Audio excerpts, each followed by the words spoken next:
Me lembro uma vez eu estava no Nordeste, não me lembro exatamente em qual cidade, fui fazer uma palestra, estava caminhando na praia e eu gosto muito de ouvir áudios, né? E estudar ouvindo áudio. A gente oralizou muito o aprendizado. É muito mais fácil você ouvir do que poder parar para ler, né? Então eu tenho hoje muito mais ouço do que leio. E aí isso é uma mudança.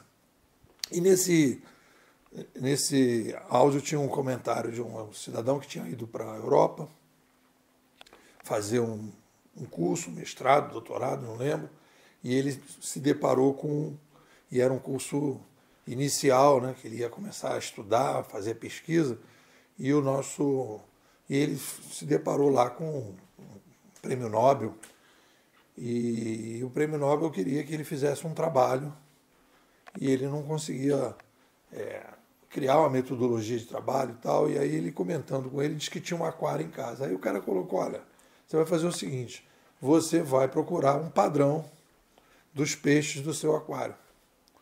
Quando você chegar a um padrão dos peixes, você então está entendendo o que é a ciência.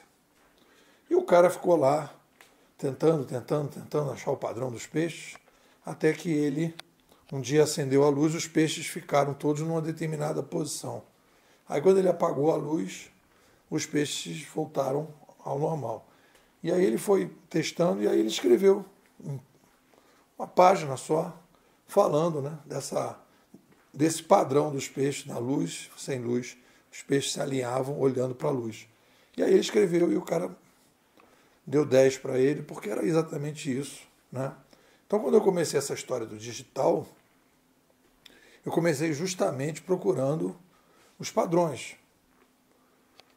Porque é isso que é a tarefa, né, de você ajudar as pessoas a entender o que vai acontecer.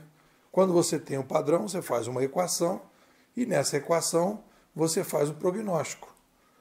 Então, quando a gente trabalha com futurismo competitivo, tudo é procura de padrão. Aí você consegue projetar a médio ou longo prazo. Quando você trabalha com fatos, você trabalha com inteligência competitiva.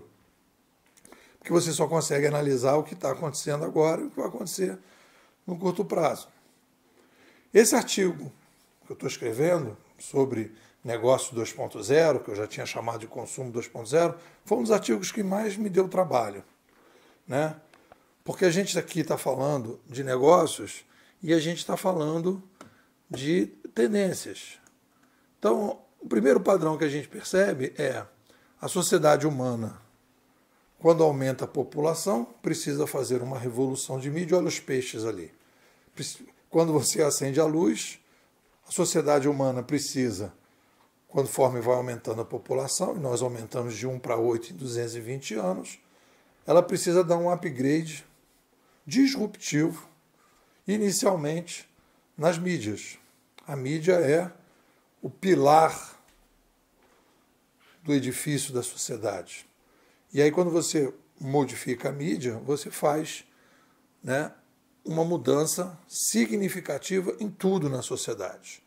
Então, quais são as macro tendências para os negócios no futuro? Vamos lá. Organizações mais ágeis e flexíveis, mais participativas, menos dependentes de tempo e lugar, mais descentralizadas e mais personalizadas. Vou repetir. Mais ágeis e flexíveis, participativas, menos dependentes de tempo e lugar, mais descentralizadas e mais personalizadas. Aí quando você pega lá alguém que quer investir, que quer empreender, e diz assim, tá, beleza, então tem esse foco. Aí ela vai pegar um campo específico. E aí quando a gente começa a ver que a gente está a analisar esse processo, a gente está muito intoxicado da forma de olhar o mercado sem esse epicentro da mídia.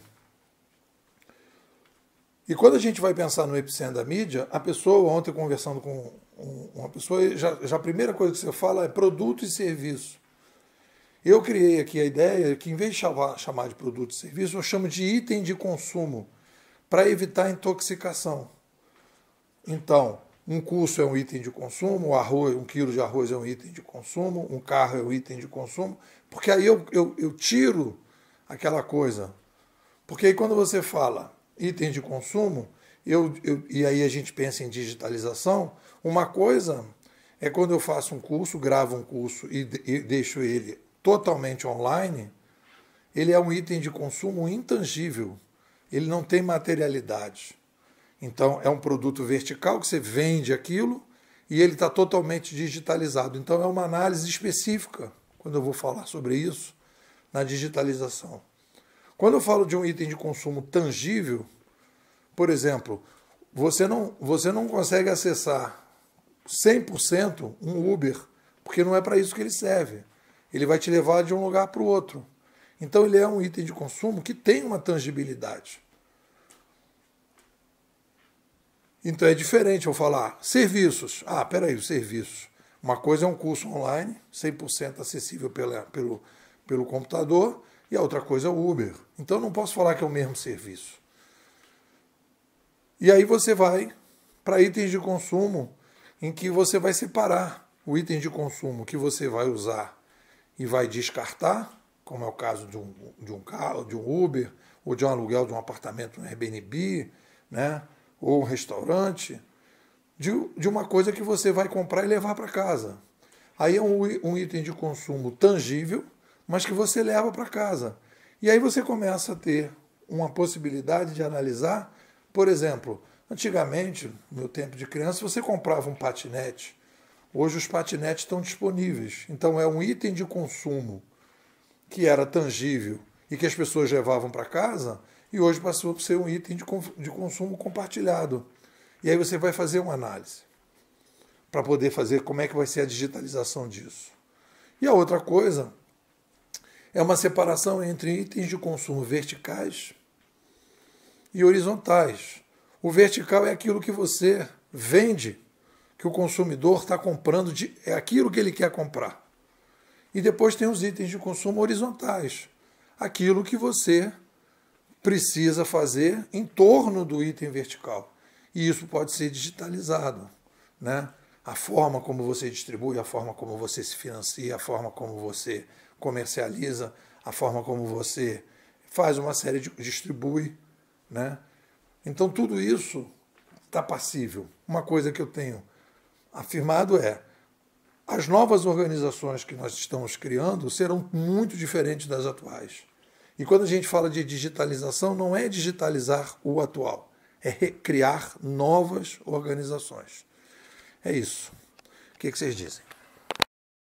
Vou te fazer um convite. Sair de Matrix, tomar a pílula vermelha, mas não adianta tomar a pílula vermelha e não vir para a nave Nabucodonosor. Ficar na nave Nabucodonosor, vendo Matrix de fora, junto com o pessoal que tomou a pílula vermelha. Essa é a proposta da Bimodais. Bimodais hoje, eu diria que é a única escola de futurismo no Brasil. Porque a gente trabalha com ferramentas conceituais para trabalhar o futurismo. O que é o futurismo, como é que ele opera, quais são as ferramentas que ele tem, como é que ele vai trabalhar para frente. E a gente tem aprofundado isso. Criamos uma metodologia aqui totalmente diferente. Nós não temos turmas, nós temos imersões. As pessoas vão acompanhando o desenvolvimento da nossa narrativa. Vamos produzindo lives todo mês. Vamos conversando. Temos uma troca diária. E a gente está construindo também, além de estar pensando o futuro, estamos construindo um novo modelo de escola de pensamento, de um novo modelo de troca entre as pessoas, tudo via internet, tudo via Zap, Telegram, é um ferramental bem bacana. Quero te convidar para fazer parte da escola. Me manda um Zap, 21 99 608 6422. Vou repetir, 21 99 608 6422. Nepô, quero ser bimodal. Temos também uma promoção para que você possa ser parceiro da escola e a cada indicado você receber 50% da matrícula. Me manda o Zap também, Nepô, quero ser parceiro da escola. E aí a gente vai caminhar juntos para difundir o futurismo no Brasil.